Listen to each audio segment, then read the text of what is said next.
Buenas tardes. Desde la Asociación de Old Georgians le damos la bienvenida. Me presento, soy Gina Raineri, directora y vicepresidenta de la OGA, y por encargo de Pablo González, su presidente, tengo el honor de darles la bienvenida en este seminario sobre un tema tan relevante hoy día, del cual estamos todos los chilenos y chilenas preocupados.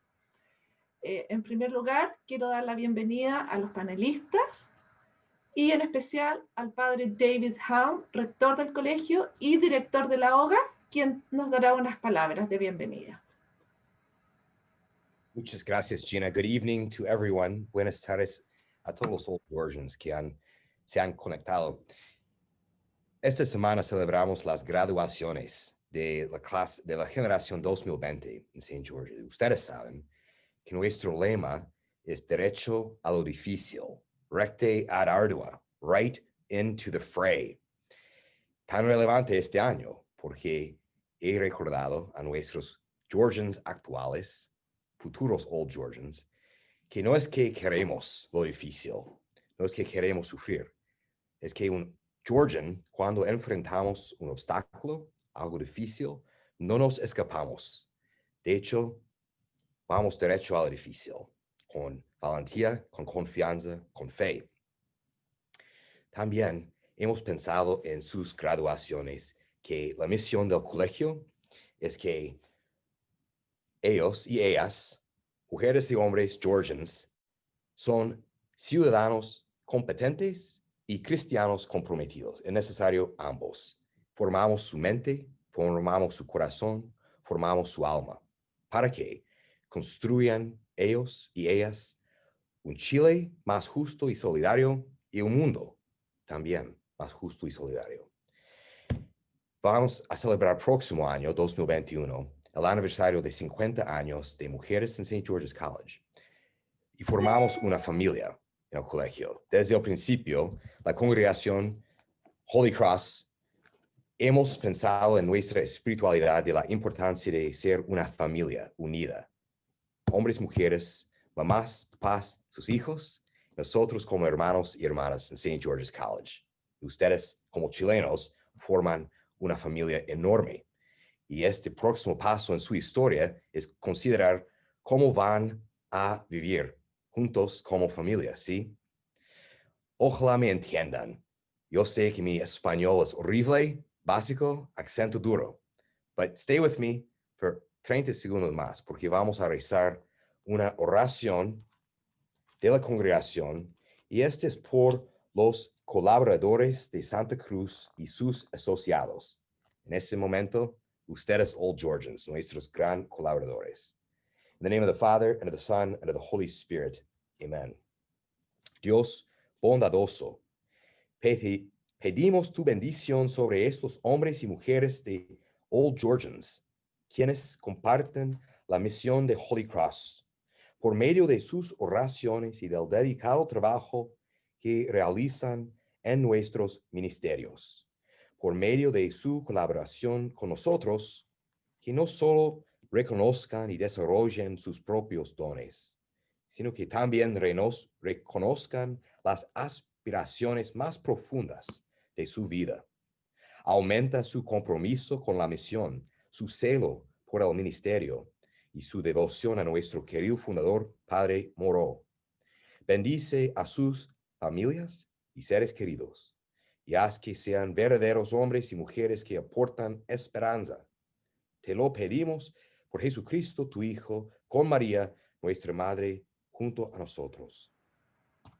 Que ningún Old Georgian se sienten solo. Amen. Amén. Father and Son and the Holy Spirit. Welcome to you all en nombre de la congregación de St. George's College como director de OGA. Welcome. Thank you, Gina. Gracias. Muchas gracias, padre David. No puedo dejar de agradecer tu mención de la celebración de los 50 años del ingreso de las mujeres el 2021, decisión que queremos celebrar desde la OGA con las mujeres georgianas, con la congregación, con un sentido muy importante que fue incorporar a las mujeres para educar en un ambiente natural y con un ambiente familiar. That's right. Bueno, le damos la bienvenida a una georgiana del año 2012, Valentina Matus, quien es periodista de la Universidad Católica, que actualmente se desempeña en el Centro de Verificación del Discurso Público sobre el Proceso Constituyente, Contexto Factual. Ha trabajado como periodista de programas en CNN Chile y ha sido co-docente y ayudante en cursos de la Facultad de Comunicaciones de la Universidad del Desarrollo. Bienvenida, Valentina. Ella va a ser moderadora en esta asamblea. Muchas gracias, Gina, por tu presentación, y también quiero darles la bienvenida a todos y todas que nos están viendo y asistiendo a este seminario sobre una pregunta muy importante a las que nos enfrentamos hoy en día, que es ¿quién va a liderar, cómo vamos a liderar este proceso constituyente y cuáles son las temáticas que queremos que estén incluidas en ella? Tal como dijo Father David, nosotros estamos buscando la construcción de un Chile más solidario y más justo, y aquí vamos a conversar con nuestros panelistas si es que efectivamente una constitución nueva puede ayudar a que nosotros estemos más cercanos a este camino. En primer lugar, quiero presentar a la abogada constitucionalista, académica de la Pontificia Universidad Católica y ministra del Tribunal Constitucional, María Pía Silva, Old Georgian de 1979. Muchas gracias, Pía, por estar con nosotros. Gracias. También quiero presentar a Patricio Zapata, abogado constitucionalista también, decano de la Facultad de Derecho de la Universidad de las Américas, licenciado en Derecho de la Universidad Católica y magíster en Ciencia Política de la misma Casa de Estudios, y también máster en Derecho de la Universidad de Harvard. Muchas gracias, Patricio, por estar aquí con nosotros. Gracias, Valentina. Buenas tardes a todas y a todos. Y por último, pero no menos importante, quiero presentar al abogado y empresario y también exministro de Educación, Gerardo Varela, Old Georgian de 1980. Muchas gracias, Gerardo. Estás silenciado, parece, pero sabemos que estás feliz de estar acá. Perdón, es que me habían mutado. Hola a todos, encantado de estar participando en este seminario. Bueno, para comenzar, queremos escuchar un poco la exposición de Pía. Ella, desde integrante del Tribunal Constitucional, puede tener una visión bastante completa sobre la significancia de un proceso como este. Y primero queremos partir quizás a lo más básico. Estos son conceptos de los que últimamente se han hablado mucho: constitución para arriba, constitución para abajo, pero quizás deberíamos partir para los que, con información que no todos necesariamente tienen a mano. Pía, partamos desde lo más simple. ¿Qué es la Constitución y por qué es tan importante este texto, esta carta que rige al país? Hola, bueno, buenas tardes a todos. Feliz de estar acá como Old Georgian. Me siento súper honrada, además muy cercana a la asociación, porque fui de las que ayudó por lo menos a elaborar su estatuto, así que desde el comienzo he estado siguiendo las actividades de la Old Georgian Association, y me siento muy, muy cercana también a Gina y a todo el equipo que todavía está liderando en este momento la asociación. Agradecer también al padre Father Davis por las palabras que él nos dio y esa oración que nos inspira para que todo salga muy bien en este seminario. Ahora, cuando hablamos de constitución, me gustaría retroceder un poquito antes, porque resulta que estamos hablando de una constitución que se aplica a un Estado, y el Estado se asienta en un territorio, y en el Estado existe una agrupación humana de personas, ¿no es cierto?, que asentada en ese territorio se dirige hacia el bien común. Esa es la finalidad del Estado. Y en él existe entonces una organización política que es capaz de conducir esta sociedad hacia ese fin, y para ello emplea el derecho. Es decir, la organización política ocupa el derecho para, que son reglas de conducta obligatorias, cuyo cumplimiento puede ser forzado, para lograr el fin que es el bien de todos, el bien común.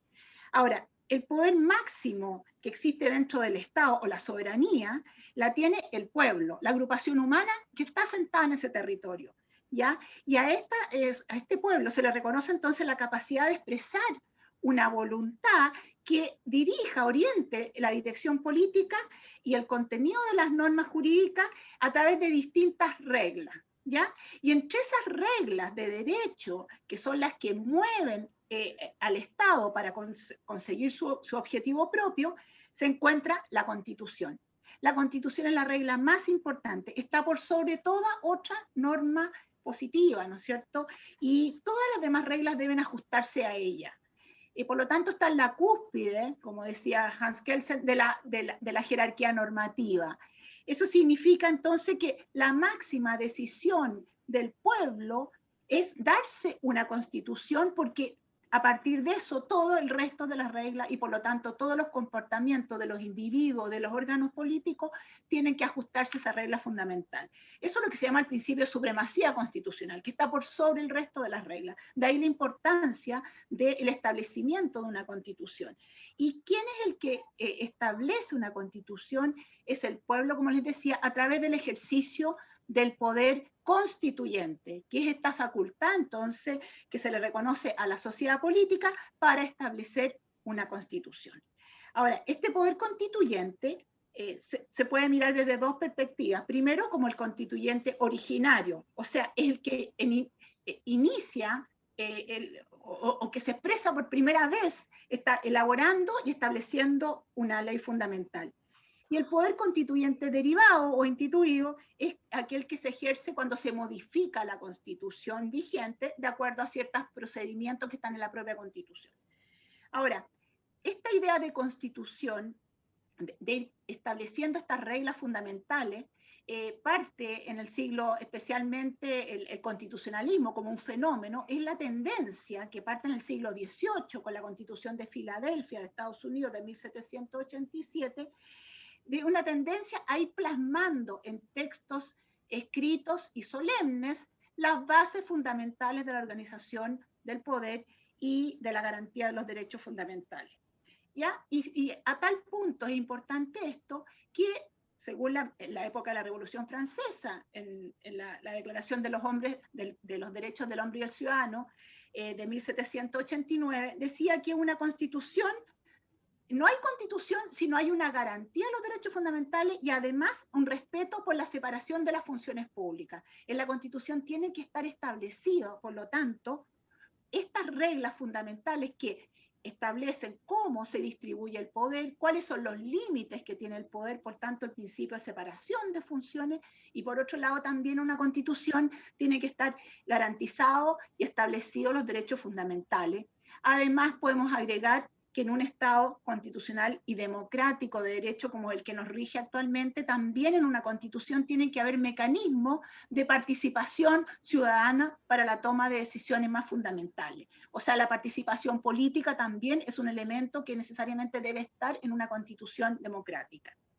Ahora, si miramos la constitución, tiene varias características que las constituciones surgen por un pacto de compromiso, o sea, hay un acuerdo en la sociedad en cuanto a cuáles son estas bases fundamentales que deben plasmarse en una constitución. ¿Ah?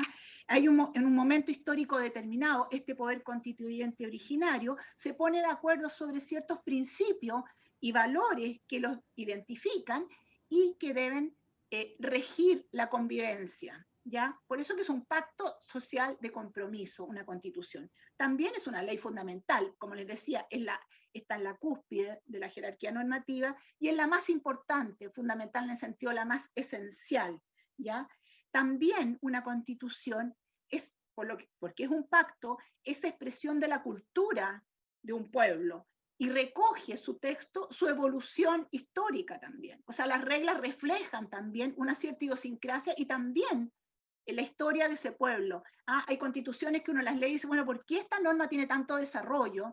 ¿Ah? Pero a veces responde esa regla a circunstancias históricas que hicieron necesario elevarla a nivel constitucional. ¿Ah? Nosotros cuando vemos, por ejemplo, la ley de presupuesto está en la Constitución con mucho detalle, bueno, porque hubo un conflicto grave en un momento de nuestra historia en que no se pusieron de acuerdo para renovar y establecer una nueva ley de presupuesto y hubo que poner una regla especial con mucho detalle. Bueno, así con otras reglas también. Entonces, expresa la cultura de un pueblo. También, como les decía, se funda en algunos principios básicos. El principio de separación de poderes públicos y el equilibrio que tiene que haber entre ellos y el control recíproco también que debe existir entre los poderes del Estado. A ningún poder puede estar por sobre otro, sino que tiene que haber un equilibrio entre ellos y entre ellos entonces tiene que haber una cooperación y un control recíproco. Y por último, también les decía que una constitución es una herramienta que permite la participación democrática del pueblo en la toma de las decisiones políticas. Y con esto entonces nos encontramos con un Estado constitucional y democrático de derecho. Y por último, para terminar de decir un poco qué es una constitución, en ella tienen que haber algunos elementos fundamentales, algunas materias que no pueden dejar de estar en una constitución. En primer lugar, ¿cuál es la forma de Estado que se da a la constitución? Esto tiene que ver con cómo se distribuye el poder a través del territorio del Estado. Es decir, nos encontramos con estados unitarios, estados federales, donde el poder político y administrativo tiene distintas formas de distribución. Nosotros tenemos un estado unitario, que es centralizado en ese sentido, aunque hay una descentralización administrativa. También en una constitución tiene que estar establecido cuál es el régimen de gobierno, si es una república o una monarquía, si es una democracia, y también lo que se llama, que no es lo mismo que régimen de gobierno, el sistema de gobierno. Es decir, cuál es la relación que existe entre el poder ejecutivo y el poder legislativo, principalmente, y nos encontramos entonces con sistemas de separación de poderes o de colaboración de poderes, como ocurre en el parlamentarismo, un sistema de separación de poderes más estrictos, el presidencialismo. Entonces, el sistema de gobierno apunta a eso, a cómo se distribuye y se distinguen, digamos, estos dos poderes y la forma en que estos colaboran entre sí. Y por otro aspecto también en la parte orgánica es que tiene que haber una serie de reglas que digan cómo se generan, cómo se componen y cuáles son las atribuciones que tienen los distintos órganos del Estado y las relaciones entre ellos, de los poderes más importantes, de los órganos más importantes del Estado. Entonces nos encontramos, qué sé yo, con las atribuciones del Ejecutivo, del Presidente de la República, del Poder Judicial, de la Contraloría General de la República, del Banco Central, del Tribunal Constitucional, etc.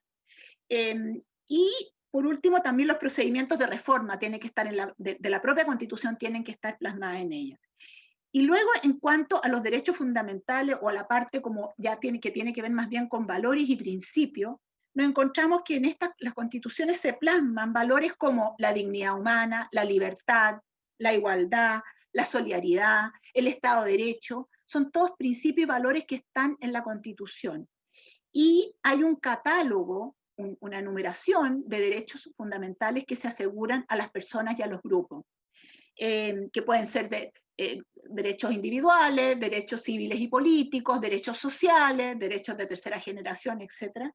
Y por último, hay algunos mecanismos que tienen que establecerse en ella, básicos, para el respeto de estos derechos fundamentales. O sea, lo que es la garantía de los derechos humanos, de manera de asegurar entonces su respeto y promoción. ¿Ah? Eso en caso de que se produzca una vulneración. Eso es más o menos lo que es una constitución. No sé si me quedó más o menos claro, pero podemos seguir ahondando en eso más adelante. Al menos a mí me quedó muy claro. Ahora pasando al proceso constituyente, ya inició, ya se cumplió una primera etapa que tenía que ver con la votación en el plebiscito. No sé si nos podrías explicar qué es lo que viene ahora. Sabemos que ahí por enero hay unos plazos que se tienen que cumplir, después en abril, y ahí pasado mayo, comienzos de junio, empieza la cosa más dura. Exacto. Bueno, digamos que este proceso constituyente que está en curso, recordemos que se estableció, a partir del acuerdo por la paz social y la nueva constitución del 15 de noviembre de 2020, se produce una reforma constitucional, ¿no es cierto?, que estableció en el capítulo de la Constitución, en el capítulo 15, un mecanismo de sustitución de la Constitución actual. ¿Ya? Por lo tanto, nos encontramos con un proceso que tiene una vía institucional, a diferencia de lo que ha ocurrido en otros procesos constituyentes, donde muchas veces han surgido nuevas constituciones por una crisis institucional que ha llevado, qué sé yo, a veces a un pronunciamiento militar y a propósito de eso un nuevo texto o una crisis social grave, donde en el fondo aquí nos encontramos con que la misma Constitución de 1980 se reforma para encauzar un proceso constituyente por vía institucional. Ahora, ¿Esto qué significa? Que se establecen normas constitucionales, ¿no es cierto?, nuevas, modificaciones a la ley orgánicas constitucionales para permitir estos diversos actos eleccionarios que vienen, y también entender de que sigue rigiendo la Constitución actual hasta que ella sea eventualmente derogada con la publicación de una nueva y eventual nueva Constitución, ¿ya? O sea, la Constitución actual sigue rigiendo, por lo tanto puede modificarse en el intertanto, y en ese sentido, con los mecanismos que existen actualmente en la Constitución, por el ejercicio del poder constituyente derivado. Ahora, ya sabemos que habían distintas etapas, ya se cumplió la primera, que era un plebiscito de entrada, a través del voto voluntario, en que se aprobó entonces la idea de establecer una nueva constitución a través del mecanismo de una convención constitucional. Luego entonces viene la elección de los integrantes de la convención constitucional. Y esto significa que en enero de este año los ciudadanos que cumplan con los requisitos que establece el artículo 13 de la Constitución para poder ser candidatos, es decir, tener más de 18 años de edad, ser chileno y no haber sido condenado a pena aflictiva, pueden inscribir sus candidaturas para convencionales constituyentes, así se les llama, los convencionales, una palabra nueva que no sé si en otros países se ha ocupado, pero los convencionales constituyentes. Bueno, esta elección se va a producir junto con la elección de alcaldes, concejales y gobernadores regionales, la misma fecha, que va a ser el 11 de abril del próximo año. Ahora, si los candidatos ocupan cargos públicos, cesan en sus cargos desde que el CERVEL acepta su candidatura y lo registre como candidato, y quienes ejerzan un cargo gremial o vecinal quedan suspendidos desde que la candidatura queda registrada. Eso es bueno saberlo, porque alguien de los que están presentes o que están escuchando y viendo quieren presentarse, tienen que tener presente eso. Bueno, ahora, la forma de elección de los miembros de esta convención constitucional se rige por el mismo sistema electoral que para elegir a diputados, o sea, a través de un sistema proporcional, y el número de sus integrantes dependerá de las diversas circunscripciones electorales que los rigen. Ahora, se eligen 155 miembros para la Convención Constitucional, y además lo novedoso, diríamos que casi estamos a la vanguardia en el mundo, porque es primera vez que se hace, es que además esta convención va a ser una convención paritaria. Porque en la elección debe respetarse el principio de paridad de género, que fue introducido en una reforma constitucional a través de una disposición transitoria por la ley 21.216, mediante la cual se asegura que en la convención constitucional, que va a ser elegida 100%, porque se desechó la convención mixta, existirá entre un 45% y un 55% de mujeres y hombres. Y por lo tanto, más o menos rápidamente, ¿en qué consiste esto? Esto significa que las listas de candidaturas, ya sea de partidos políticos o que agrupen independientes o independientes que se adscriban a un partido, las listas deben inscribirse de tal manera en que la encabece una mujer, y luego se alternan sucesivamente mujer-hombre, mujer-hombre. Y también se asegura la paridad de género en el resultado, no solamente en las candidaturas, sino en el resultado mismo, distinguiendo, eso sí, los distritos si se reparten en número par o impar de escaños. Por lo tanto, va a haber una representación de las mujeres bastante significativa en la convención, que de alguna manera describe un poco la realidad de la sociedad chilena, ¿no? Porque, bueno, la mitad somos mujeres o un poco más de la mitad, y va a haber esa representación descriptiva de la sociedad, va a estar reflejada en esta convención, y probablemente algunos temas también que van a surgir justamente por el hecho de que haya mujeres en la convención, ¿no? Especialmente los temas de igualdad, etcétera. Desde el punto de vista sustantivo también va a haber una representación quizá un poco sustantiva de algunas ideas. Y bueno, el tema de los independientes y de los cupos para pueblos indígenas es un tema que está en desarrollo, en el sentido de que los independientes, claro que pueden participar, pero no había una modificación para darle mayor facilidades, sobre todo en tiempos de pandemia, aunque están algunos proyectos en trámite ante el Congreso, tanto respecto a los independientes como a los cupos para pueblos indígenas.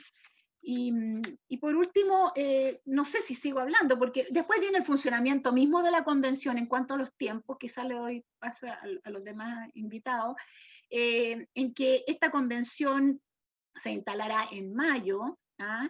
Después de la proclamación de los electos, hay 30 días para el proceso de calificación, concluido eso vienen algunos otros plazos, y alrededor de mediados de mayo va a empezar a funcionar la convención, y luego de eso tiene 9 meses desde la instalación, o sea, desde el 15 de mayo, que es prorrogable por una sola vez, por 3 meses, 6 meses más, y eso significa que podría haber un año de funcionamiento de la convención, por lo tanto, a mayo del año 2022 podría haber terminado su trabajo la convención. Y luego de ello, con el proyecto que redacte la convención, va a haber un plebiscito de salida para aprobar o desechar el proyecto. Y eso se va a realizar 60 días con posterioridad a la publicación del decreto que llame al plebiscito, y por lo tanto debería ser alrededor de agosto del año 2022 que se debería producir este plebiscito de salida, que se le llama. Y en ese plebiscito, a diferencia de tanto del plebiscito que acabamos de realizar como de la elección, el voto va a ser obligatorio, ¿ya? Incluso hay sanciones establecidas en la propia Constitución a quienes no vayan a votar.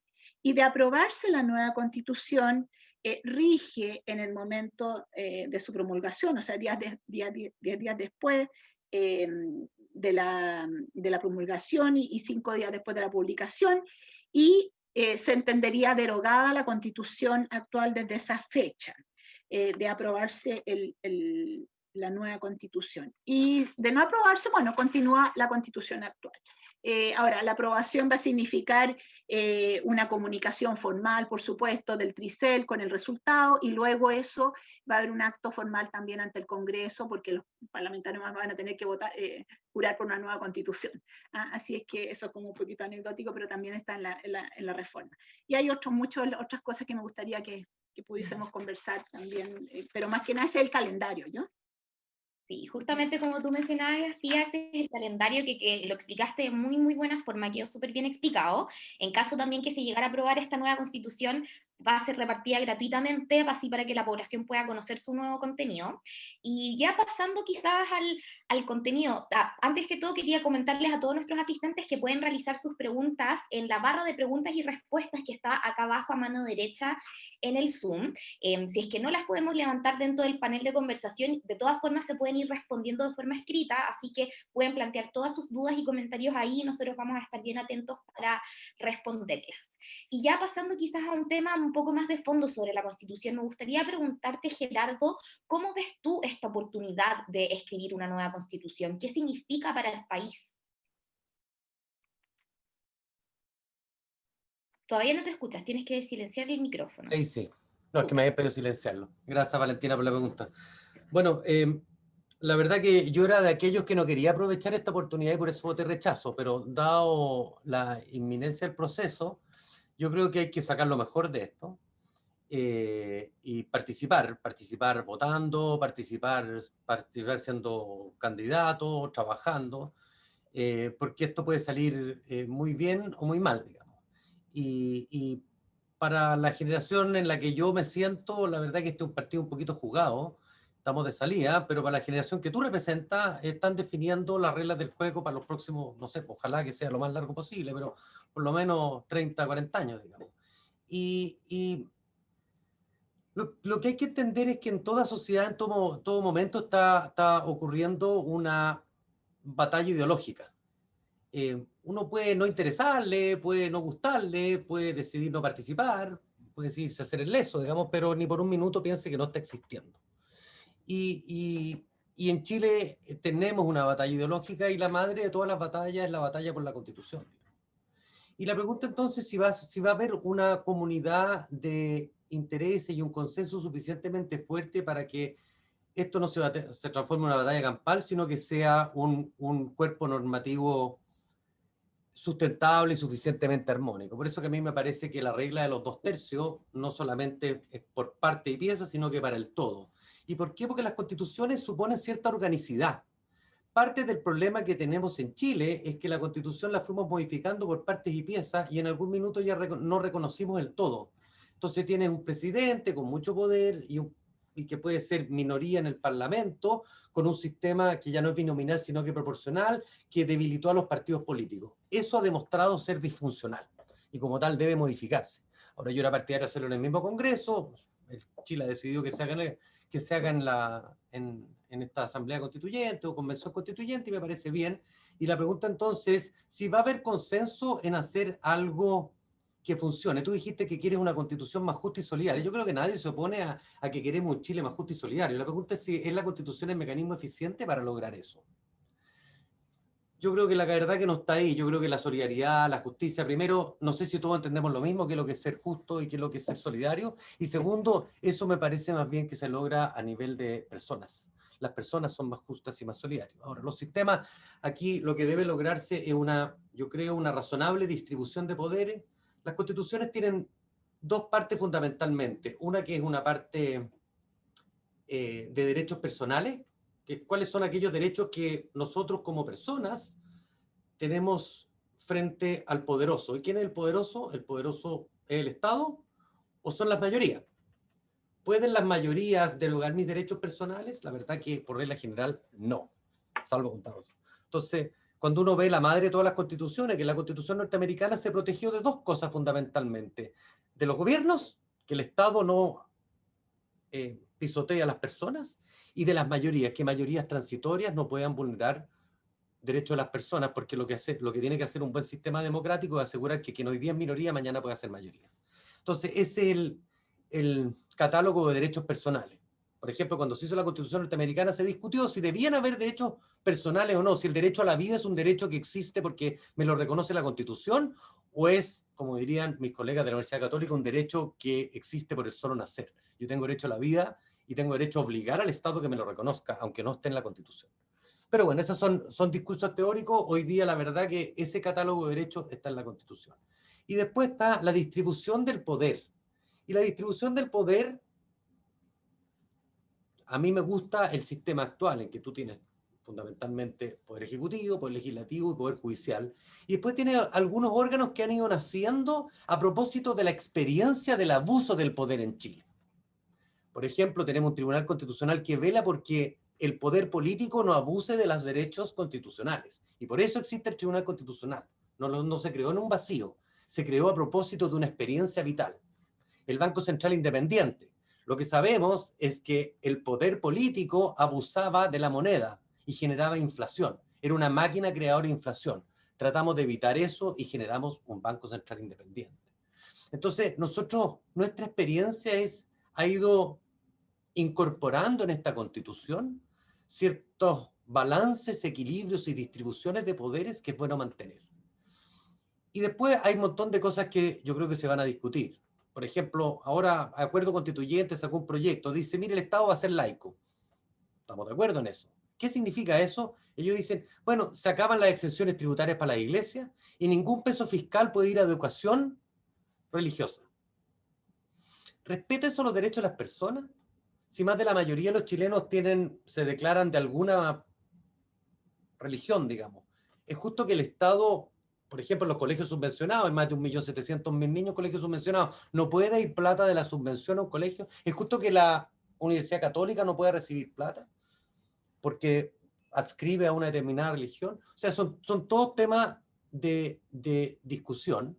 Y por eso que es relevante entender que hoy día la Constitución lo que hace es que va a sustraer del proceso democrático ciertos temas.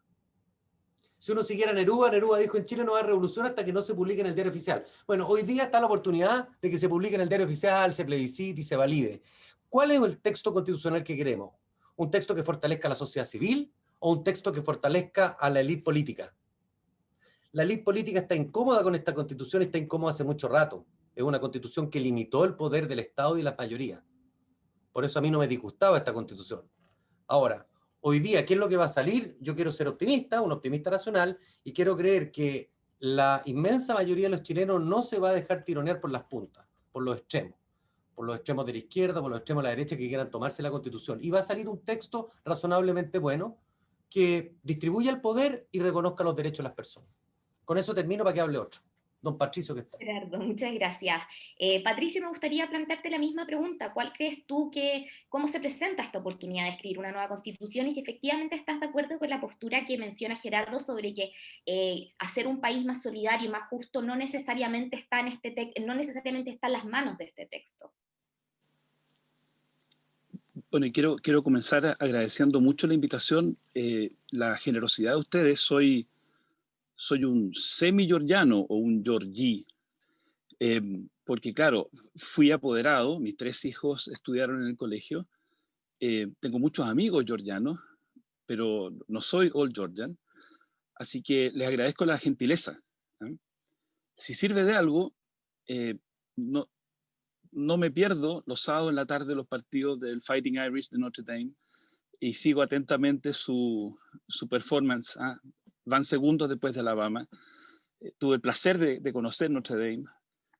Me siento muy ligado a la espiritualidad de la Holy Cross. Así que, pero gracias de nuevo porque soy un invitado. Espero que no de piedra. A ver, primero yo quiero decir, yo cargaba cuestas desde que estaba en la universidad o en el colegio, que era como muy optimista, ingenuo, o gil. Generalmente usaban palabras más duras, los que querían criticarme, pero no las puedo reproducir porque van contra el código ética de la Asociación de Ex-Georgians. Pero digámoslo, hoy día es buenista. Este señor es buenista. O sea, gil. Cree que las cosas van a salir bien por arte de magia. Y quiero partir diciendo que estoy, como creo que tendremos que estarlo, muy preocupados. Lo que estamos conversando es muy serio, no es liviano. Esto no es un carnaval, no es Lollapalooza. Discutir sobre las reglas fundamentales es una cuestión compleja y delicada. Porque tú estás tocando ciertos supuestos sobre los cuales funcionamos, no solamente el inversionista extranjero, no, cada compatriota, cada chilena, cada chileno. Gerardo se refería, por ejemplo, a la tranquilidad con que muchas familias durante prácticamente 90 años han entendido que su opción de que su hija o su hijo estudie en un colegio con una enseñanza religiosa era una opción que podía recibir apoyo del Estado. Entonces, discutir reglas tan esenciales como eso, o cuál va a ser el estatuto de las Fuerzas Armadas, no es algo que se deba tomar a la liviana.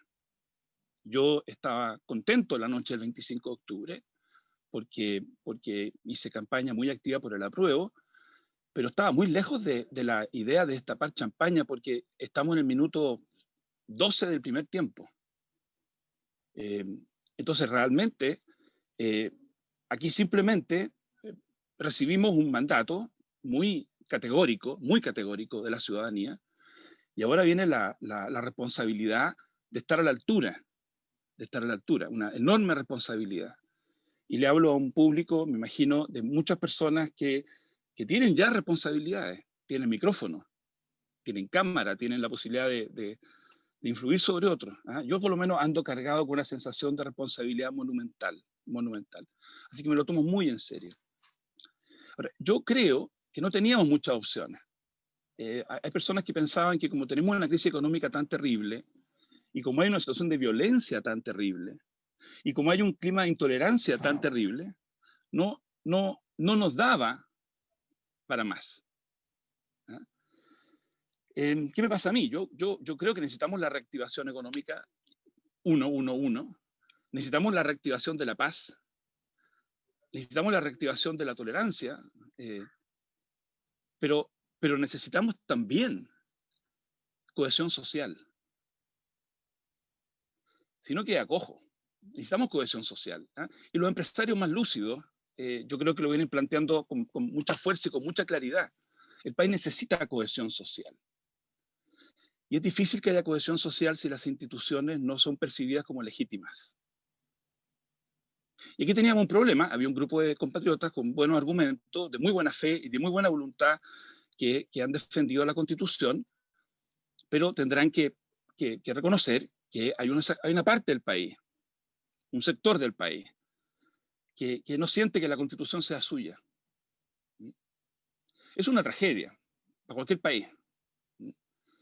O sea, una Constitución debiera unir. Gerardo se refería a Estados Unidos, digamos. Una Constitución debiera ser algo así como, pensando en términos gringos, Thanksgiving o el pay de manzana, y no algo que divide. A partir de la Constitución discutimos más impuestos, menos impuestos, matrimonio igualitario, no matrimonio igualitario. En Estados Unidos ustedes han visto al nivel a que ha descendido el debate público, la polarización brutal, pero todavía unos y otros, republicanos y demócratas, siguen sintiendo que la primera enmienda o la quinta enmienda o la octava enmienda son para todos y para todas. En Francia están muy divididos sobre muchas cosas, pero siguen sintiendo que la laicidad del artículo 2 es para todos y para todos. En Alemania están muy divididos sobre muchas cosas. No son países idílicos porque no existen los países idílicos. No existen los países sin problemas agudos hoy día. Pero en Alemania todos entienden que la ley básica de Bonn es de todos. No es de los verdes, no es de los demócratas cristianos, no es de los socialdemócratas, no es de los liberales. Es un ideal buenista. Es una ingenuidad pensar en tener una constitución, en dejarle a nuestros hijos una constitución que no divida. Es mucho pedir. Mientras estábamos en la onda soberbia, hasta hace un año atrás, y nos creíamos los campeones del mundo, digamos, nosotros lo único que queríamos es que nos compararan con la OCDE. Andábamos para todas partes pidiendo que nos compararan en todos los planos con la OCDE. ¿Por qué no compararnos en el tema de la legitimidad de las instituciones con esos países que tienen muchos problemas? El Reino Unido tiene muchos problemas, Francia, Estados Unidos, pero que por lo menos la Constitución no es parte del problema. Así que a tu pregunta, Valentina, es una oportunidad. ¿Está garantizado el éxito? No. No. Puede salir mal. Puede salir mal por muchas razones. Puede que muy poca gente vaya a votar en abril. Puede que la convención se entrampe en el reglamento por varios meses.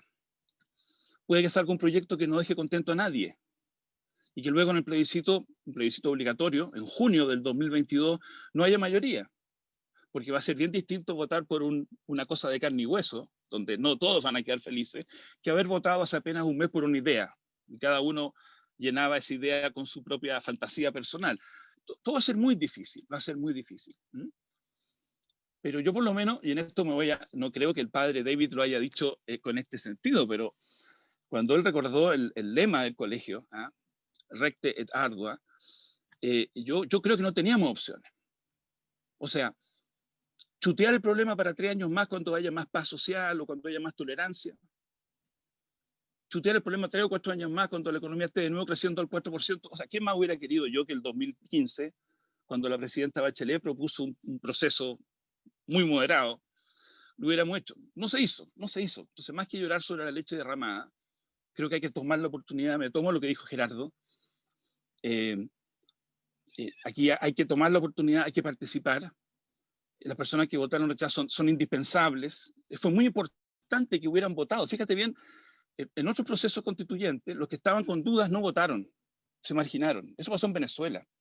La oposición a Chávez en su momento se marginó. Entonces, no hubiéramos llegado o sea, yo de hecho creo que es importante que estemos todos en el proceso, que nadie se margine, que nadie se siente a ver si esto se hunde o no. Podríamos conversar. Yo siento que el proceso está bien pensado. Me parece bien que haya un plebiscito de salida, porque eso genera un incentivo para que los constituyentes actúen de manera generosa, para que cedan, porque llegar a los 2/3 no va a ser fácil. A diferencia de lo que pasó en otros países, no llega a la convención un grupo hegemónico. No llega como en Ecuador, Bolivia o Venezuela un grupo con el 70%. Y con el respaldo de un caudillo carismático y con las Fuerzas Armadas detrás como grupo pretoriano. Aquí, afortunadamente, desde ese punto de vista, van a llegar muchas voces distintas, ojalá muchos independientes, van a llegar muchas mujeres. No quiero en esto ser populista ni halagar a nuestro público femenino, pero yo por lo menos creo que mientras menos machos alfa y más mujeres tengamos en un debate, hay más posibilidades de que aparezcan tipos de conversación, tipos de empatía, tipos de comprensión que necesitamos desesperadamente. Entonces, a mí me gusta que haya un plebiscito de salida, repito, porque eso genera un incentivo. Aquí hay que llegar a un acuerdo.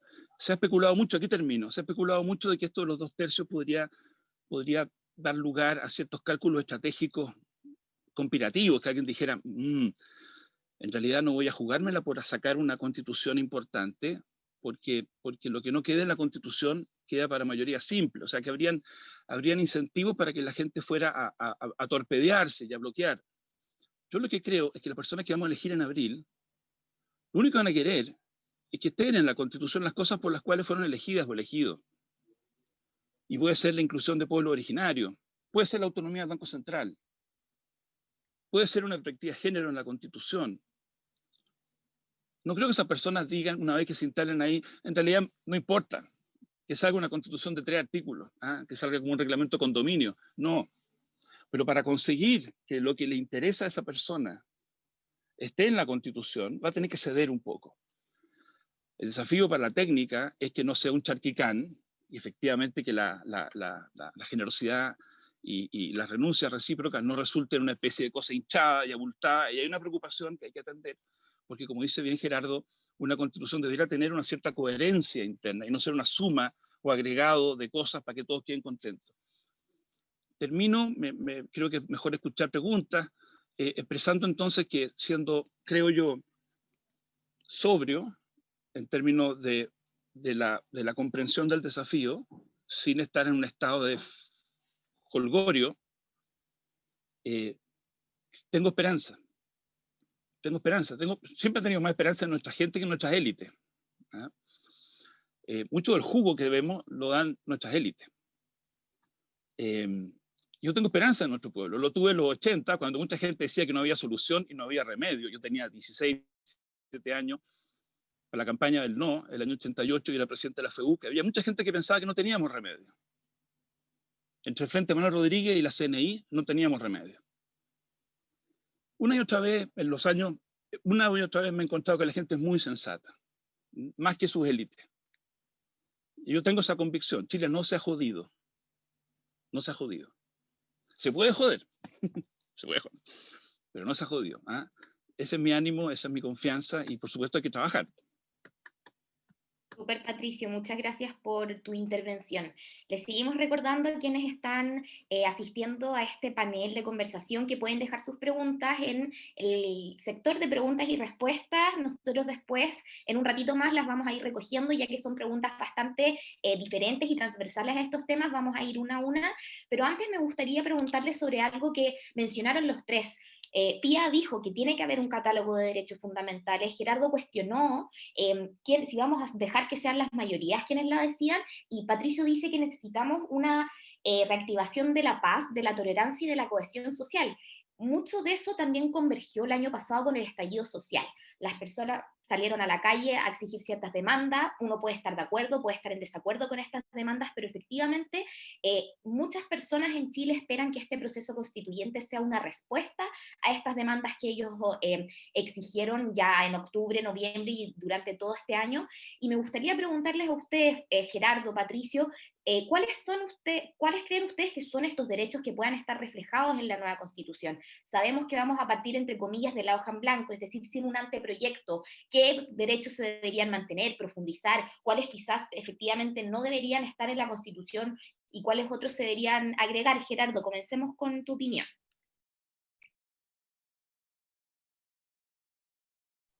No te escuchamos. Si te desilencias, ahí vamos a... Perdón, Super. es que para que se escuche mejor allá tengo que mutearme, entonces. Mira, esto tiene que ver con, a ver, ¿por qué salió la gente a la calle? Yo creo que salió por muchas razones distintas, digamos. Y hay algunas que la Constitución puede, no sé si resolver, pero ayudar a resolver.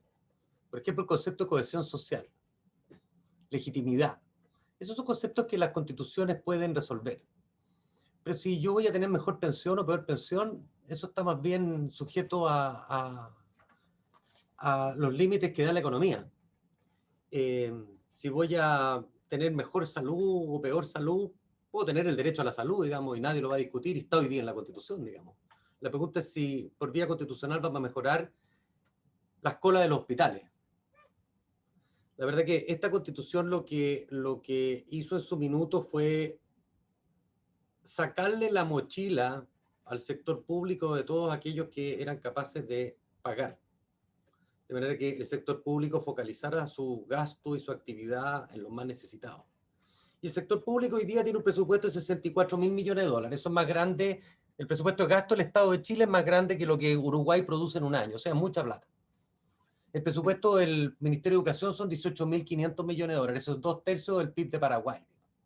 ¿Y cómo lo gasta? Lo gasta más o menos. O sea, hay un desafío de reforma del Estado que haga más eficiente el trabajo, más eficaz con la plata de todos los contribuyentes, que no lo va, yo creo, no lo va a resolver la Constitución. En cambio, otras cosas que son cosas blandas, como la cohesión social, que el sistema político funcione de forma más eficiente, que haya un adecuado nivel de frenos y contrapesos. Por ejemplo, hoy día vemos que a cualquier ministro que no le gusta la posición lo puede acusar constitucionalmente y lo saca. Bueno, debiera tener el presidente la facultad de disolver el Congreso, por ejemplo, para disuadir que eso ocurra. O sea, yo creo que todos esos son fenómenos que la Constitución puede resolver. Pero lo más importante, yo estoy con Pato aquí, lo más importante es que esta convención constituyente va a ser el ágora donde se van a discutir muchos temas.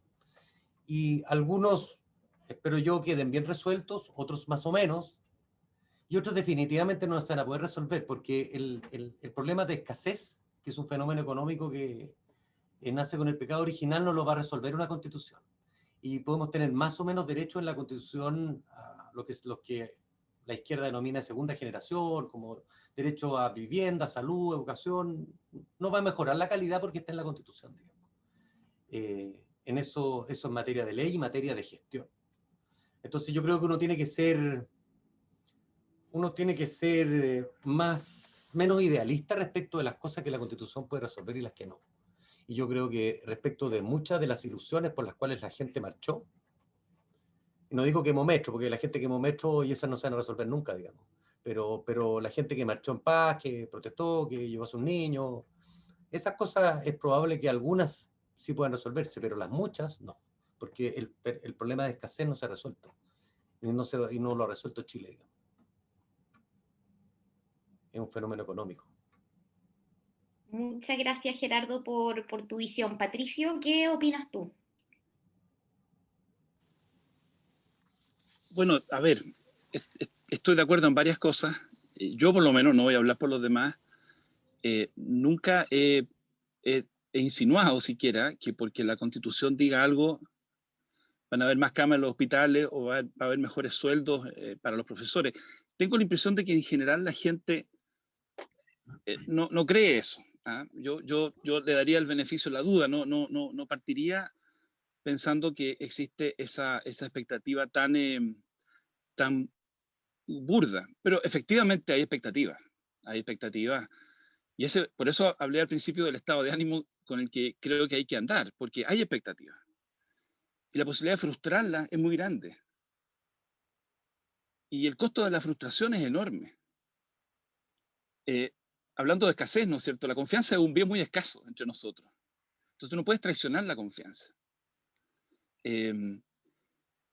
Ahora, ¿qué haces con las expectativas? Hay gente que cuando escucha hablar de expectativas piensa, bueno, hay mucha expectativa, no hagamos nada. Y critiquemos a los que tienen tanta... O tratemos de gobernar las expectativas. Tratemos de... En una difícil combinación, yo no tengo el gusto, yo conozco a Gerardo porque lo leo mucho. ¿ah? Y yo creo que poca gente lo lee con la lupa con que yo lo leo porque realmente lo leo con mucha atención y aprendo mucho. Y él tiene una columna reciente sobre liderazgo y cita a dos líderes que él admira. Yo no sé si lo admiro tanto, pero yo creo que el liderazgo supone también de repente decir cosas impopulares. Yo estoy de acuerdo con eso. Y ser capaz de bajar la expectativa. Y ser capaz de ir contra lo que en un momento dado quiere una mayoría. Pero, una constitución necesita estar en cierta sintonía con la ciudadanía. Yo diría casi por una cuestión técnica. Porque a diferencia de lo que hace una ley de bancos, o una ley de seguro, o una ley de condominio, o una ley de arriendo, donde lo más importante es que la ley sea clara, que se entienda, que no sea confusa, que sea inteligente la ley, que no genere incentivos perversos, que no genere demasiadas externalidades negativas. Una constitución tiene que ser todas las anteriores y necesita, como el oxígeno, como nosotros necesitamos el oxígeno, una cierta confianza ciudadana, porque lo que hace la constitución es decirle que no a la gente cada cierto tiempo, cosas que la gente quiere hacer. Quiere subir un impuesto, quiere bajar un impuesto, y cada cierto tiempo la constitución le dice no, aunque sea mayoría. Aunque sea una gran mayoría. Y para hacer eso sin desgastarse en el proceso, tú necesitas que las personas que reciben este no, esto no. Usted no puede discriminar a una persona porque es inmigrante. O no puede quitarle algo a alguien sin indemnizarlo. Tiene que indemnizarlo, aunque estemos en situación de angustia.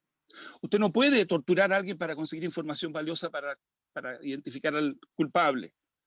Y hay veces que las mayorías quieren quitarle la cosa a los ricos, hay veces que las mayorías están enojadas con una minoría y quieren discriminar, y hay veces que las mayorías quieren matar y torturar. Entonces, la Constitución lo que hace es muy complejo, y para poder hacerlo necesita, y si no la tiene, se produce el divorcio que vivimos durante los últimos años, en que cada vez que alguien decía, no, eso no se puede hacer porque es inconstitucional, eso no se puede hacer porque es inconstitucional, eso tampoco se puede hacer porque es inconstitucional, la reacción de la gente en vez de decir, bueno, ya, está bien, hoy día me dicen a mí que no, mañana le van a decir a ellos. Pero si se instala la percepción de que la Constitución siempre le dice que no a unos, y que hay unos que siempre están defendiendo la Constitución, y los otros no puede cumplir su función. Entonces yo, estando muy de acuerdo con Gerardo, la Constitución no arregla el tema de la riqueza, ni de la pobreza, no, hay que ser muy honesto en eso, hay que ser muy claro, porque si no, imagínense la frustración, hacemos una buena Constitución, y el 2024 tenemos una recesión económica, y resulta que prometimos que íbamos a tener puro esplendor económico. No. Pero tampoco nos vayamos al extremo de negarle la importante función social que cumple, como lo recordaba María Pía. No solamente es una ley suprema, es un pacto político. Es un pacto político. Y tiene una función, que no es puro simbolismo. Porque hay gente que cree que poner una palabra en la Constitución es una cuestión simbólica. Entonces cree que uno es una especie como de arjona del derecho constitucional, que una especie como de romanticón, cebollero, que cree que las palabras... No. Es que la palabra dignidad en la Constitución sudafricana, o la enmienda primera sobre free speech, dicen cosas que a la gente le hacen sentido. Entonces, yo espero que tengamos una Constitución que le haga sentido a la gente. Por ejemplo, que reconozcamos que tenemos pueblo originario. Eso no va a solucionar la violencia en la Araucanía, ni la pobreza en la Araucanía. No lo va a hacer. Automáticamente no lo va a hacer. Pero parece ser que es una buena idea tener de una vez por todas una conversación donde nuestros pueblos originarios estén sentados en la mesa, estén sentados con presencia, que puedan hacer sentir su mirada, su perspectiva. Creo que eso tiene un valor enorme como país. Por ahora, nuestros hijos, nuestros nietos, sobrinos, depende de la edad de cada uno de ustedes, marchan por las calles con una bandera de Chile y una bandera de Gualmapu. Yo creo que siga siendo así, que no tengamos que elegir. El desafío de la unidad de la nación chilena para los próximos 40 o 50 años es empezar a escuchar más y mejor a Rapa Nui, a Diaguita, a Mapuche. Una constitución sí puede contribuir a eso. Perfecto, Patricio. Muchas gracias por lo que comentas. Gerardo, no sé si tú quisieras hacer alguna intervención respecto a las cosas que planteó Patricio. Yo quiero recoger lo que dijo Patricio y sacar la pizarra a la Pía que se la está llevando Pelagui, porque aquí, ¿quién le pone los límites a las mayorías una vez que la Constitución está aprobada? El Tribunal Constitucional. Y la pregunta es, ¿cómo visualiza ella un Tribunal Constitucional que ahora, naciendo de una nueva Constitución, y esperemos que la tenga, pueda jugar un rol importante? Porque parte de la estabilidad, por ejemplo, en la Constitución norteamericana, es que tiene una Corte Suprema que tiene por vía de precedente la posibilidad de ir ajustando la Constitución a la realidad. Y hay, por supuesto, una discusión ideológica en Estados Unidos entre los originalistas y los que consideran que este es un documento vivo que tiene que ir adaptándose a los mejores estándares de los tiempos, y ahí hay mucha discusión, pero la Corte Suprema cumple una función. En Chile la Corte Suprema tenía una función constitucional y se la quitaron y se la dieron al Tribunal Constitucional. Digamos, el Tribunal Constitucional es quien la tiene. Yo creo que la ha ejercido bien, pero se ha discutido mucho la legitimidad. Uno porque nace de esta Constitución y otro porque no le gusta lo que resuelve. Pero el Tribunal Constitucional, a mi juicio, ha sido un valioso instrumento de defensa de los derechos de las personas y debe seguir siendo un valioso instrumento en ponerle límite a estos riesgos que denuncia Patricio. ¿Puede la mayoría decidir que se va a torturar a las minorías? Hemos tenido experiencia en la historia y por supuesto queremos evadirnos de ella. La capotera colegial, digamos, tiene que quedar eliminada de la Constitución, y quien está llamado efectivamente a limitar eso es el Tribunal Constitucional. Y por eso es importante que escucharla bien cómo ve el Tribunal Constitucional, si tiene que tener control preventivo o no, si es solo un control ex post, si tiene que uniformar jurisprudencia, cómo ve el rol del Tribunal Constitucional, y hablemos a futuro para que la PIA no comprometa con lo que está viendo hoy día, ¿no? Bueno, yo la verdad es que quería intervenir respecto a los derechos, para decir cosas un poco más generales, porque creo que es importante la discusión. Y bueno, no voy a hacer el bulto a lo que me preguntaste hasta dónde pueda hablar. Yo creo que cuando uno habla de derechos fundamentales, estamos hablando de que la fuente de los derechos fundamentales está en la dignidad humana. El concepto de dignidad humana es básico, ¿no? O sea, la idea de que todas las personas, por el solo hecho de ser personas, merecen respeto y consideración.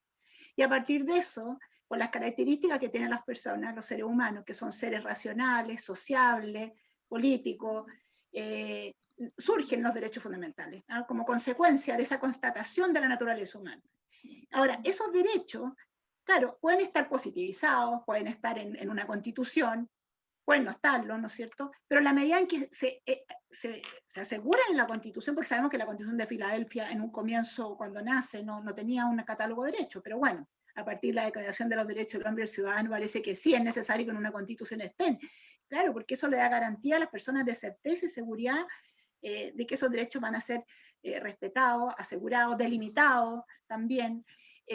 Y bueno, pero al elevarlo a nivel constitucional, sabemos que cualquier norma que se eleva a ese nivel, las constituciones tienen rigidez, y por lo tanto para modificar la constitución hay unos quórum más altos, y entonces cualquier norma que se incluya en el catálogo de derechos fundamentales a nivel constitucional va a tener un valor, claro, muy fuerte. Entonces, claro, ahí hay que tener presente, digamos, que perfectamente los derechos puede estar el núcleo esencial del derecho en la Constitución, y lo demás va a venir en el desarrollo que haga el legislador de esos derechos.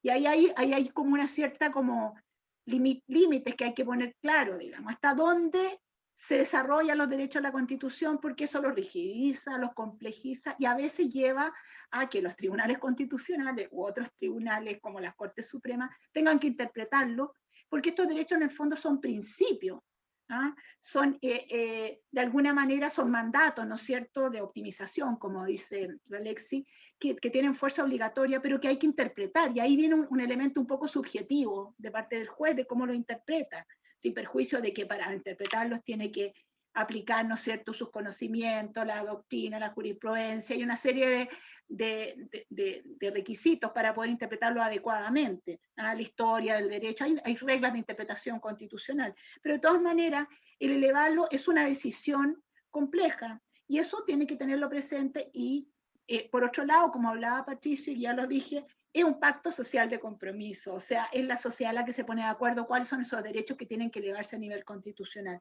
Ahora, hay una cosa importante en la reforma que se hizo a la Constitución y que permite, digamos, crear una nueva Constitución, que el texto de la nueva Constitución que se someta a plebiscito debe respetar algunos principios, el carácter de república del Estado de Chile, el régimen democrático, ¿ya?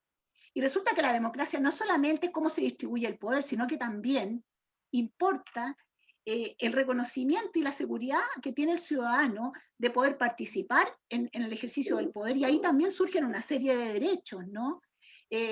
la posibilidad entonces de que la voz de cada uno sea escuchado a través de las instancias que se establezcan en el ordenamiento jurídico, incluyendo la Constitución.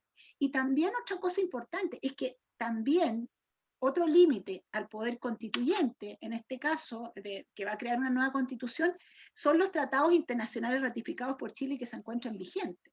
Y dentro de esos tratados tenemos todos aquellos que justamente aseguran y reconocen derechos fundamentales. O sea, el poder constituyente que se va a dar una nueva constitución no va a poder hacerse leso, digamos, con ese tema, yo pienso, en cuanto a los derechos fundamentales, porque ahí se abre una discusión, toda una conversación que se puede, que la tiro ahora, sobre cuál es el valor que pueden tener esos tratados, pero el hecho es que van a constituir un límite al poder constituyente que ejercido a través de la convención.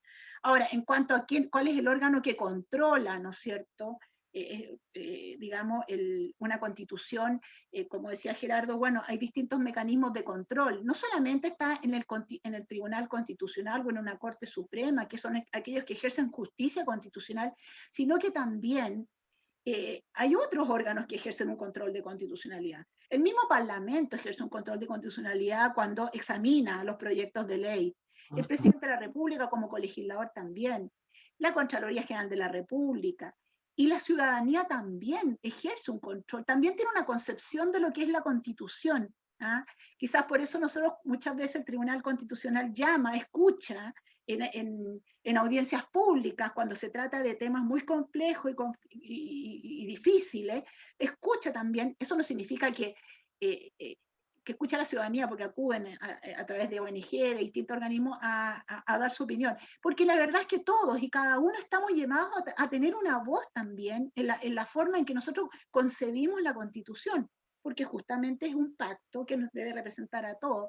Entonces, ahora, claro, un órgano que ejerza justicia constitucional, bueno, también los tribunales ordinarios de justicia también ejercen un control de constitucionalidad. Sabemos que tienen incluso algunas acciones cautelares de derechos fundamentales, solamente las pueden conocer las Cortes de Apelaciones y la Corte Suprema, como es, por ejemplo, el recurso de protección, el recurso de amparo, el recurso de amparo económico, qué sé yo. Hay una serie de acciones, incluso a nivel legal, que son conocidas por los tribunales ordinarios de justicia.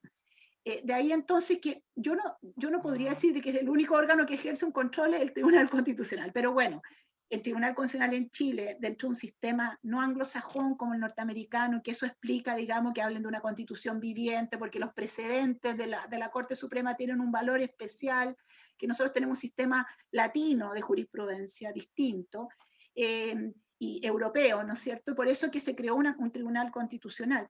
Ahora, cualquiera sea la constitución que se dé Chile, yo pienso que tiene que haber un órgano que ejerce un control de constitucionalidad, sea la Corte Suprema, sea el Tribunal Constitucional. Por lo tanto, el Tribunal Constitucional va a tener que siempre actuar como un órgano que ejerce ese control, independiente del texto que se dé a la Constitución, porque esa es su misión. Su misión es confrontar la Constitución con las reglas que se opongan a ella, o confrontarla respecto a una situación particular que ha sido conocida por el tribunal, para frente a esa situación particular, que por ejemplo a través del recurso de inaplicabilidad, en una gestión judicial pendiente, donde hay algunos hechos que llevan a que la aplicación de la Constitución para solucionar esa gestión sea necesario saber si esa aplicación va a ser inconstitucional o no. Ahora, podría perfectamente ampliarse las atribuciones del tribunal o disminuirse, no sé qué va a pasar,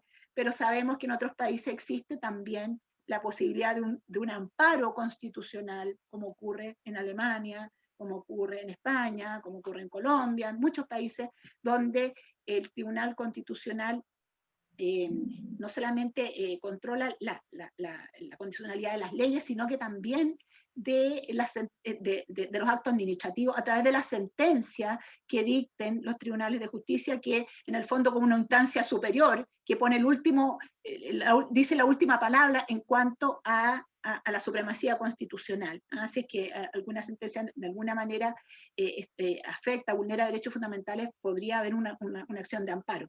Eso no existe en nuestro sistema jurídico, pero bueno, está todo por saberse. Ahora, yo soy miembro del tribunal y la verdad es que en este momento todavía me quedan 7 años, no sé qué va a pasar, pero lo que tengo claro es que cualquiera sea la constitución que llegue, y mientras nosotros existamos y mientras yo esté ahí, bueno, tenemos que aplicarla e interpretar la constitución a la luz de los principios constitucionales.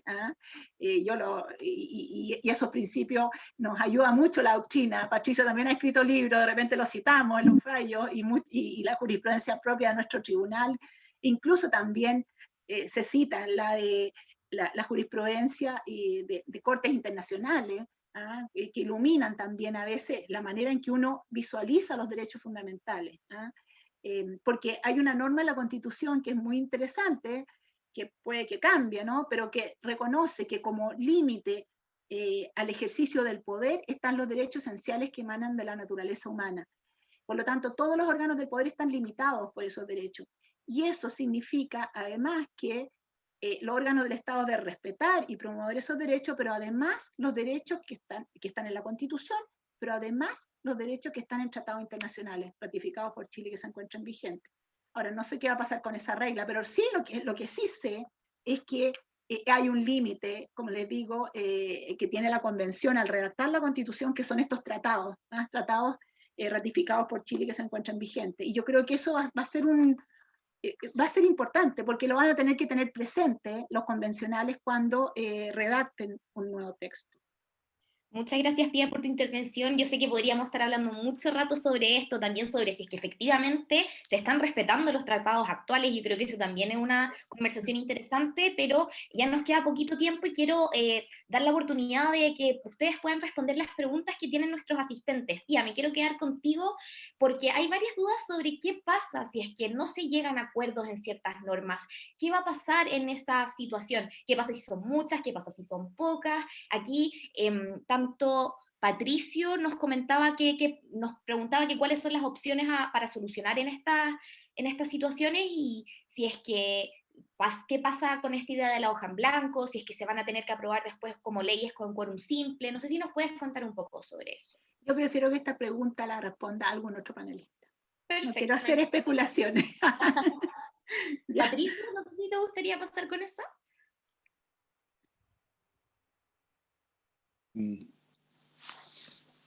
Muy rápidamente, yo vuelvo a decir, no creo que sea responsable y serio decir, mira, todo va a salir bien. No. Yo quisiera apuntar a cuestiones que a mí me dan base para creer que es posible. Durante los meses de julio, agosto, septiembre y octubre, trabajamos 25 profesores de Derecho Constitucional para ver en qué coincidíamos y en qué no coincidíamos. Algunos de ellos apoderados del colegio, exapoderados, estaba Gastón Gómez, que fue el coordinador. Habían profesores más cercanos al Partido Comunista, socialistas, mujeres y hombres, gente de regiones. Y llegamos a una gran cantidad de acuerdos. Ahora, alguien me podría decir, bueno, pero eso a nivel de la élite, ese es un acuerdo de un grupito de académicos. Bueno, ahí hay un desafío bien grande. Si resulta que tenemos un problema de que ya no nos creen, o ya no confían en nosotros, en los técnicos, a mí por lo menos no me parece buena idea simplemente echarle la culpa a la gente. En la actitud de, pucha que son burros. ¿Cómo no se dan cuenta de todo lo que nosotros sabemos, que somos tan capos, que estudiamos, tenemos posgrados, que nos cuelgan de nuestra, que hemos leído tanto, que hemos servido tanto a Chile, y nos amurramos porque no nos hacen caso? Yo, perdónenme que lo digo, yo veo un montón de gente de la edad mía, yo tengo 55, que andan muy enojados con su pueblo, andan muy enojados con sus jóvenes, que encuentran que son todos unos burros, unos ignorantes. ¿Cómo no reconocen? ¿Cómo no agradecen? ¿Cómo no se dan cuenta de lo que nosotros siempre hemos... Así no se lidera. Evidentemente, y vuelvo a lo que conversábamos antes, Gerardo tiene razón en esa columna que recordé. Liderazgo no es simplemente llevarle el amén a la encuesta, no es simplemente apoyar las cosas populares. A veces hay que decir cosas impopulares y defenderlas.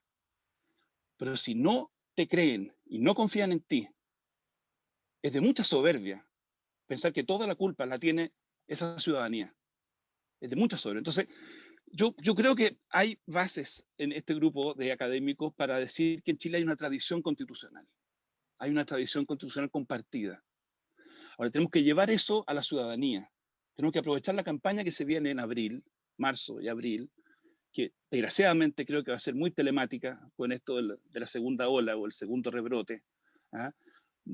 Vamos a tener que sacarle el jugo a Zoom para conversar con la ciudadanía de las cosas que hemos conversado hoy día. ¿En qué tenemos acuerdo? Que es importante que haya tribunales independientes, el valor que significa eso. ¿Ah? Que es importante que haya libertad de prensa. Que los tratados son importantes. Yo creo que Chile no quiere salirse de los tratados internacionales, no quiere ser Corea del Norte. Eso es un límite real. ¿Ah? Fíjense ustedes, Venezuela, después de ser condenada 12 veces por la Corte Interamericana, se salió del sistema interamericano. No creo que Chile quiera hacer eso. Y aquí entonces se ve lo bueno que es estar suscrito a algunos de estos tratados. Porque puede que a veces no nos gusten algunos fallos de la Corte Interamericana, pero por Dios que es importante cuando a veces se producen gobiernos despóticos, que venga una instancia y recuerde, por ejemplo, que no se puede censurar, que no se puede, en fin. Así que a tu punto, digamos, yo de verdad creo que hay razones para pensar que hay temas de acuerdo importantes. Los 2/3 son un desafío, la hoja en blanco es un problema, Twitter es odioso, todo eso es verdad, sabemos que todo eso es verdad, pero hay bases reales para creer que puede haber una conversación reflexiva y que podemos ponernos de acuerdo. Súper, Patricio, muchas gracias. Quiero agarrarme de una de las cosas que tú dijiste respecto a la participación de la ciudadanía, y ahí quería preguntarte a ti, Gerardo, sobre una de las cosas que nos pregunta José Miguel Osandón. ¿Cómo podría la Constitución o el proceso constituyente asegurar la participación tanto de la ciudadanía y de los partidos políticos, y que no se tomen decisiones tan a puertas cerradas como quizás se ha entendido que ha ocurrido estos últimos años? ¿Qué se puede hacer para que la ciudadanía participe en este proceso? A ver, lo primero es que algunos de los límites que se impuso la hoja en blanco, efectivamente, como decía la PIA, es que esto va a seguir siendo una república, va a ser una democracia. Ahora, los regímenes comunistas decían que eran democracias populares, digamos, empezaban a ponerle apellido, Pinochet habla de la democracia protegida, en fin. Democracia, yo parto entendiéndolo como nombre, un voto. Ahora, siendo un hombre, una persona, un voto, la pregunta es, bueno, ¿cómo reconocemos los pueblos originarios? Yo soy partidario de reconocerlo, pero 2.000 pascuenses van a pesar más que, no sé, 1 millón de gente de Puente Alto. Yo tengo un primo hermano que es mitad pascuense, mitad continental, digamos, el Conti. Ese señor, ¿cómo cuenta? ¿Cuenta como una persona un voto o una cosa? O sea, esto, el diablo está en los detalles, digamos. Ahora, yo no creo mucho en las democracias directas. Ahora, la tecnología cada día nos sorprende y es posible que en algún minuto eso pueda cambiar, pero a mí me gusta la idea de las democracias representativas, en que elegimos representantes que participan en un congreso y en ese congreso debaten los temas que nos interesan. Ahora sí creo que se pueden abrir, y es probable que la Constitución hoy día lo tiene y lo va a tener la próxima, que son plebiscitos. Cuestiones en las comunas se pueden resolver por vía plebiscito, hay participaciones.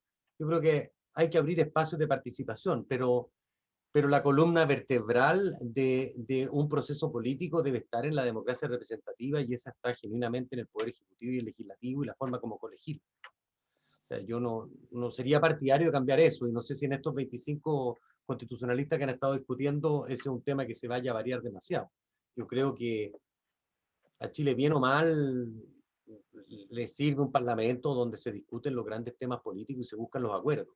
Por eso que no me gustan tampoco los plebiscitos, estos sí o no, porque la verdad que hay muy pocas preguntas en la interacción humana hoy día que tengan respuestas de sí o no. En general son cuestiones mucho más complejas, hay que conversar, negociar, transar. Eso se da en la deliberación democrática al interior de un parlamento.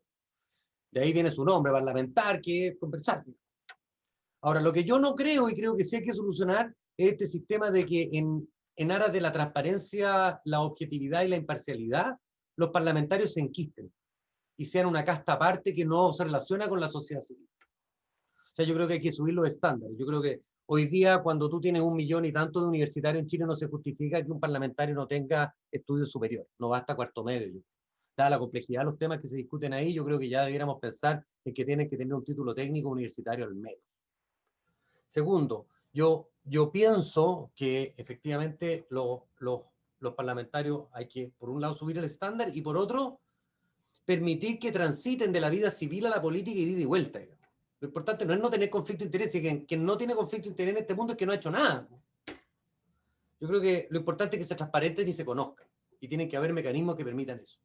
Pero a mí me parece una mala idea tener un parlamento con gente de 25 años que nunca ha tenido que pagar un IVA o pagar un sueldo o transpirar la gota gorda en un trabajo con un jefe desagradable. O sea, yo creo que las experiencias de vida nutren los procesos legislativos. Y por eso me parece que tiene que haber este tránsito de que la gente va del sector privado al público y vuelve, digamos. Debe ser un poquito una cámara de los comunes. Si no se enquista y la gente lo empieza a ver como una élite, que son siempre los mismos, se reeligen. O sea, yo creo que esa cuestión hay que cambiar. Ahora, no todo está en la Constitución hoy día, hay muchas cosas que están en la ley electoral, digamos, pero hay que repensar un poquito el sistema. Después, no somos una república en formación, necesitamos la cantidad de diputados y senadores. Cada diputado a Chile al mes, solo en costo directo, le cuesta 22 millones de pesos. Y cada senador, 33. Bueno, ¿eso es lo que necesitamos? ¿Tenemos una economía para satisfacer eso? El 90%, y corrígeme, Pato, tú que tenés los números, el 90% de las leyes en Chile son pensión vitalicia o aprueba monumento nacional. O sea, yo creo que la plata está mucho mejor servida probablemente a nivel de municipio. Entonces, ¿tenemos que tener una sola cámara o dos? O sea, yo creo que hay temas que hoy día en página en blanco se pueden abrir. Necesitamos un Congreso, por supuesto. Tiene que ser robusto, técnicamente, por supuesto. Yo creo que aquí los técnicos tienen una experiencia y un conocimiento de lo que pasa en el mundo que yo no tengo, pero Pato sí. Y la Pía también, digamos. A esos especialistas hay que escucharlos. O sea, cualquiera de nosotros para comprar una casa que tiene que hacer un contrato llama al abogado. Imagínate la Constitución. O sea, no hay un documento jurídico más importante. Y no digo que quede reservado, porque el sentido común tiene que estar presente ahí a los técnicos, pero los técnicos tienen que tener una labor muy fundamental. ¿Cierto? Una cuestión delicada y compleja, digamos. No es para neófitos. Súper, Gerardo, muchas gracias. Lamentablemente ya se nos está acabando el tiempo.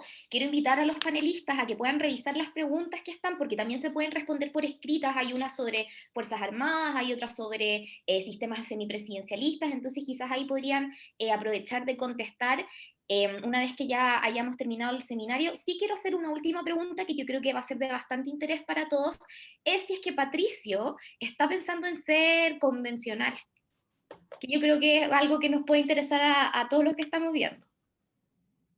¿No sabe? ¿No sabe? ¿No responde? Ejecutivo a propósito.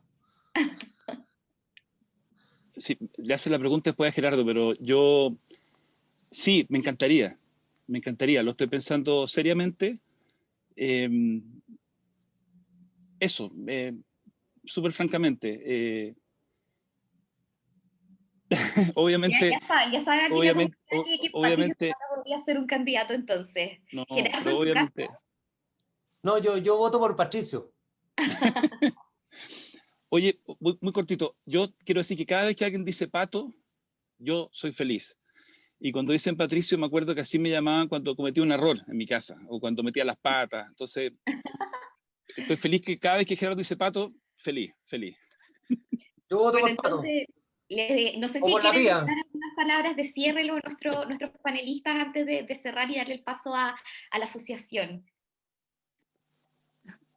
Pía, no sé si quieres decir algo. No, la única sensación que uno tiene siempre es que este tema da como para tanto y claro, bueno, han quedado muchos temas en el tintero y una lástima no poder contestar todas las preguntas, pero nada, creo que por lo menos los aspectos más esenciales se desarrollaron y estoy súper contenta por la oportunidad de salir un poco de las audiencias y los plenos del tribunal, que como Gerardo dice, estamos súper recargado de trabajo todo el tiempo, vivimos como en una burbuja de repente y la verdad es que es una tarea muy interesante pero compleja y el tema constitucional, por supuesto, que ojalá que a partir de esta experiencia, de este seminario y de lo que está ocurriendo en el país, muchas personas se interesen cada vez más en tener conocimiento de cómo nos organizamos. Yo creo que tuvimos una época de mucha ausencia de educación cívica. De repente uno dice cosas que para uno son muy evidentes y obvias y me he dado cuenta porque me han invitado de repente a otras actividades más con grupos chicos, que al menos nuestra generación que nos tocó vivir años que la Constitución era, bueno, ajena total, La verdad es que hay vacío y creo que este proceso va a hacer que las personas se acerquen a aquellos aspectos más esenciales que, como decía Patricio, nos deben unir. ¿eh? Y uno de esos aspectos más esenciales es justamente la regla fundamental que rige la convivencia. Así es que todas estas instancias son súper buenas porque podemos hablar de estos elementos, como les digo, que son básicos, esenciales y en que, como también decía Gerardo, tenemos que parlamentar, dialogar también incluso entre nosotros, no solamente los parlamentarios, sino que la ciudadanía en su conjunto frente a este desafío que se nos está presentando. Gracias. Gerardo. Bueno, agradecerle a los All Georgians que estén preocupados de este tema. Sugerirles que se ocupen también. Yo soy de esos de más de 55 a que se refirió Pato, que andan preocupados por la vida. Yo estoy preocupado. Primero porque yo, mucho más que constitucionalista, soy un historiador frustrado. Y la historia de la humanidad es una historia de miseria y de tiranía. O sea, las democracias respetuosas de las personas y que prosperan económicamente son excepcionales y son frágiles. Y hay reglas constitucionales que favorecen la libertad y la prosperidad y otras que no. Y entonces yo a la generación, sobre todo la sub-40, que ha sido una generación que es hija de un sistema de reglas y políticas y económicas que ha generado prosperidad, les sugiero que estudien y que lean y que se empapen para que sepan reconocer aquellas instituciones que fomentan la libertad, la prosperidad, la justicia y la solidaridad y aquellas que no. Porque se sorprenderían todas aquellas que han sido probadas y que han fracasado, y todas aquellas que han sido probadas y que han tenido éxito. Y lo que yo quisiera de este proceso es que privilegie unas y no otras. Así que con eso me despido y muchas gracias. Patricio, Pato, mejor dicho. No, yo quiero también agradecer mucho. Me ha encantado el espíritu de la conversación. Y claro, esto es una oportunidad para esa conversación entre generaciones. Ustedes saben lo que son abogados, que deben haber un par aquí, además de Gerardo y Pía. La diferencia entre el legado y la herencia, una de las diferencias, es que cuando uno acepta la herencia, acepta los bienes y acepta también el pasivo, las deudas. Y uno tiene que aceptar la herencia. Hay un momento en que uno acepta la herencia. Entonces, este también es un momento en que hay una generación nueva. Yo tengo una visión menos negativa que otros.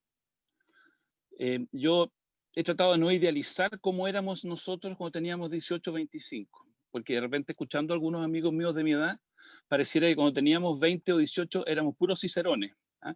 Todos estudiaban como locos para sacarse puros 6 y 7. Yo creo que no he perdido la memoria y me acuerdo cómo eran o éramos.